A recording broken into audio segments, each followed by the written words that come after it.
अजीज दोस्तों नमस्कार, जय श्री राम। अजीज दोस्तों, हमारे एक नेता हैं पाकिस्तान के, इमरान खान नियाजी। ये अपने आप को बहुत बड़ी चीज़ समझते हैं और ये है कि सारी ज़िंदगी अय्याशियाँ की, अब इस्लाम के नाम पे ड्रामे करते हैं। ये हैं तीन हजरात जिन्होंने इमरान खान को पाल पोस के राजनीति में बड़ा किया। राइट पे फैज़ हमीद है, आईएसआई का डीजी। इससे पहले आईएसआई का डीजी जो था वो लेफ्ट पे है, ज़हीरुल इस्लाम। और जो बीच में है अहमद शुजा पाशा, इमरान खान को जिसने सही मानों में, इमरान खान वन सीटर होता था, आईएसआई का एक्स चीफ डीजी हमीद गुल इसको पॉलिटिक्स में लाया था, ज़ियाउल हक इसकी बैकिंग करता था। उस वक्त ये खिलाड़ी था, 2 बार रिटायर हो गया, ज़ियाउल हक के कहने पे वापस टीम में आया। फिर जब ये रिटायर हो गया तो हमीद गुल इसको पॉलिटिक्स में लाया, जमात इस्लामी इसको समझा बुझा के पॉलिटिक्स में लाई। तो 93-94 से लेके 2016 तक ये एक सीट जीतता था, अपनी सीट खाली। और फिर 2013 में ये इसको अहमद शुजा पाशा ने आज की पीटीआई बना के दी, जिसमें सारे लोटे भर के दिए, सब कुछ दिए। इसके बावजूद ये हार गया। फिर बड़े धरने शरने किए ये वो, और फिर अब 2018 में ये जनरल फैज़ हमीद ने इसको जितवाया। इस दौरान ये 3 आईएसआई के जनरल हैं। इन आईएसआई के जनरलों के चेहरे पे खुशी देखें, आज रिटायर होने के बाद गोल्फ खेल रहे हैं। 200 गोल्फ क्लब हैं आर्मी के, सारे पाकिस्तान की ज़मीनों पे इनके कब्जे हैं, डीएचए, बहरिया टाउन। और अब ये 200 गोल्फ कोर्स कितना बड़ा होता है आपको अंदाज़ा होना चाहिए। और प्राइम लोकेशंस पे हैं, इस्लामाबाद, कराची, लाहौर में। और गोल्फ कोर्स की बुनियाद भी ज़ियाउल हक ने रखी थी। हम तो छोटे छोटे थे जब हम टीवी पे देखते थे कि आज जनरल ज़ियाउल हक गोल्फ कोर्स में गए हैं गोल्फ खेलने के लिए। आर्मी है भाई, कब्ज़ा करके बैठी है। इसी इमरान खान को 2021 में ये दरख्त लगाता था। इसने कहा था बिलियन ट्री प्रोजेक्ट, मिलियन भी नहीं लगाए, बिलियन ट्री प्रोजेक्ट के उस पर इसने कहा कि मुझे मैंगो ट्री लगाना है। तो भाई लोगों ने इसको मैंगो ट्री लगा दिया। अब ये दरख्त बड़ा हुआ है तो पता चला ये तो नीम का दरख्त है। तो ऐसे ही मुझे याद आ गया एक वाक़या कि पंजाब में आरिफ नकई नामी एक चीफ मिनिस्टर आया था। तो उस वक्त डामाडोल पंजाब की गवर्नमेंट थी, मेजॉरिटी नहीं थी। नवाज शरीफ हमेशा पंजाब का मालिक रहा है, तो उसमें नवाज शरीफ को हराया गया था ज़बरदस्ती। शायद ये 93 की इलेक्शन की बात है। तो पीपल्स पार्टी और नवाज शरीफ के काफ़ी लोग तोड़ के इन्होंने एक सरकार बनाई थी। तो आरिफ नकई बना था, जिसका चांस था कि ज़्यादा अरसा चलेगी नहीं। आरिफ नकई ने कहा कि मुझे अजवा खजूर का दरख्त लगाना है। अजवा खजूर मदीना की एक खजूर है और इसके बारे में मुल्लाओं ने मशहूर कर रखा है कि जो भी अजवा खजूर खाता है उसको हार्ट अटैक नहीं होता। तो मेरे जीजा जी हैं, काफ़ी मुल्ला का टाइप के आदमी थे, तो वो अजवा खजूर का स्टॉक रखते थे और हमेशा मदीना से मंगवाते थे। कोई भी जाता था तो ख़ुद भी बहुत उम्रे शक करने जाते थे, उनके भाई बहन जाते थे, इनकी माँ जाती रहती थी। तो अजवा खजूर, और बहुत कम उम्र में उनका देहांत हो गया। मौलाना तारिक जमील कहता है अजवा खजूर खाने वाले को दिल का दौरा नहीं पड़ता। अभी इनको दिल का दौरा पड़ा तो हॉस्पिटल में जाके लेट गए थे। तो आरिफ नकई जो पंजाब का चीफ मिनिस्टर था, इसने कहा मुझे अजवा खजूर का दरख्त लगाना है अपने घर पे, जो सरकारी घर था चीफ मिनिस्टर का। अब भाग दौड़ में लग गए कि अजवा खजूर कहाँ से लगाएं हम, नहीं मिला। तो एक आदमी ने कहा, ब्यूरोक्रेट ने, उसने कहा यार कोई भी खजूर का दरख्त लगा दो ना, इसको क्या पता। और जब तक खजूर का दरख्त बड़ा होगा तब तक तो ये चीफ मिनिस्टर भी नहीं रहेगा। तो यही इमरान खान के साथ हुआ कि आम का दरख्त लगाने गया था, भाई लोगों ने नीम का दरख्त लगा दिया। अजीज़ दोस्तों, ये एक और हमारे आर्मी के पॉलिटिशियन हैं पाकिस्तान में जो पाव आधे आधे किलो के एटम बम बेच रहे थे, आजकल तंदूर में रोटियां लगा रहे हैं। ये असल में ज़ाहिर है तंदूर पे नहीं है, लेकिन ये क्योंकि माल तो इसने बड़ा बनाया है, ये तो कोई 25 बार मिनिस्टर रहा है, इतना माल बनाया है कि आप सोच नहीं सकते। ये आजकल पूरा दुनिया की राजनीति है ना टिकटॉकर हो गई है, ये रील्स पे चल रही है इस वक्त, ऐसी ऐसी रील्स बनाते हैं। और ये भाई साहब अब ये तंदूर की रोटियां लगाने की रील बना रहा है। रील पे बात निकली तो यार लोग, मैं ऐसे ऐसे चीज़ें देखता हूँ कि एक तो हादसे इतने होते हैं। एक लड़का खड़ा था ट्रेन के आने का इंतज़ार करके, रील बनवा रहा था, बहुत करीब ट्रैक के पास था, ट्रेन आई, इसको लगी, उधर ही मर गया बेचारा। तो पता नहीं लोग, और मैं हैरान हूँ, मैं इंस्टाग्राम पे और इधर उधर देखता हूँ, जिस लड़की को देखो यार डांस ठमके लगा के बस वो वीडियो बनाने में लगी हुई है। ढंग की वीडियो कोई बनाओ, डांस भी खूबसूरत चीज़ है, अच्छा कोई डांस करो, वाहियात किस्म के, और थोड़ा कपड़े कम पहन के और वो करके अपना व्यूज़ के लिए, मतलब कोई तरीके की रील्स होती हैं। बहरहाल I am going out of my topic. अजीज़ दोस्तों, ख़बर की तरफ आते हैं कि एक बहुत बड़ी खबर आई है, ब्रेकिंग न्यूज़ है कि सऊदी अरब पाकिस्तान से ग्वादर के करीब एक पूरा इलाका बहुत बड़ा ख़रीदने का कोशिश कर रहा है, और पाकिस्तान की आर्मी और सऊदी अरब के दरमियान इस सौदे के बारे में चीज़ें हो रही हैं। आपको याद होगा मैंने पिछले दिनों एक वीडियो में बताया था कि इजिप्ट, मिस्र में इमारात ने मेडिटेरियन सी के साथ इस्कंदरिया के पास एक इलाका ख़रीद लिया है। मुझे फिगर याद नहीं, कई बिलियंस डॉलर का मामला था, 50-60 बिलियन डॉलर का मामला था। वहाँ पे रिजॉर्ट्स, 5 स्टार होटल और पूरा एक टूरिस्ट एरिया बनाया जाएगा, लाइक दुबई जैसा उसको बनाया जाएगा। तो अब सऊदी अरब ने भी पाकिस्तान से ग्वादर के पास एक इलाका ख़रीदने का कहा है, जिसको वो इसी दुबई के स्टाइल में डेवलप करने का सोच रहा है। ग्वादर का फासला ईरान के बॉर्डर से 100 किलोमीटर है। तो उस रास्ते पे आप जाएं तो एक और पोर्ट आती है, छोटी सी पोर्ट है जीवानी। जीवानी पोर्ट मच्छरों की पोर्ट है, मछलियाँ पकड़ने वहाँ से लोग जाते हैं। वो ईरान के बॉर्डर से 25 किलोमीटर पे है, और सऊदी अरब चाहता है कि वो बिलियंस ऑफ डॉलर की इन्वेस्टमेंट से वहाँ पे एक रिजॉर्ट्स, होटल और एक टूरिस्ट एरिया को डेवलप करेगा। लेट्स सी अजीज़ दोस्तों कि इस खबर में कितनी सच्चाई है। सऊदी अरब के दौरे पे 2 बार जा चुके हैं पिछले 1 महीने में शहबाज शरीफ, कुछ तो पक रहा है।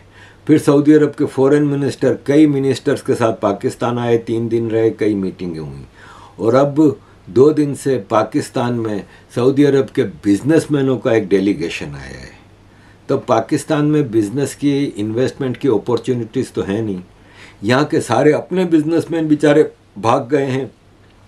ज़्यादातर बड़े बिजनेसमैनों ने, इंडस्ट्रियलिस्ट ने अपना पैसा समेट के दुबई शिफ्ट कर लिया है और अपने कारोबार को अब दुबई से चला रहे हैं। तो ऐसे में सऊदी यहाँ पे कहाँ इन्वेस्टमेंट करेंगे? ये जो खबर आई है ये सच के करीब लगती है। अजीज़ दोस्तों, एक और ख़बर आपके साथ शेयर करूँगा कि 22 मिलियन पाकिस्तानी शादी के इंतज़ार में बैठे हैं। 2 करोड़ 20 लाख पाकिस्तानी शादी के इंतज़ार में बैठे हैं, क्योंकि लड़कियों की डिमांड्स बहुत ज़्यादा हैं। लेकिन उधर ही 2 करोड़ पाकिस्तानी ऐसे हैं जो कोशिश कर रहे हैं कि उनकी दूसरी शादी हो जाए, और ऐसे ही 1 करोड़ एलिजिबल लड़कियां, शादी के बराबर उम्र की लड़कियां शादी के इंतज़ार में बैठी हैं, अच्छे रिश्ते नहीं आ रहे।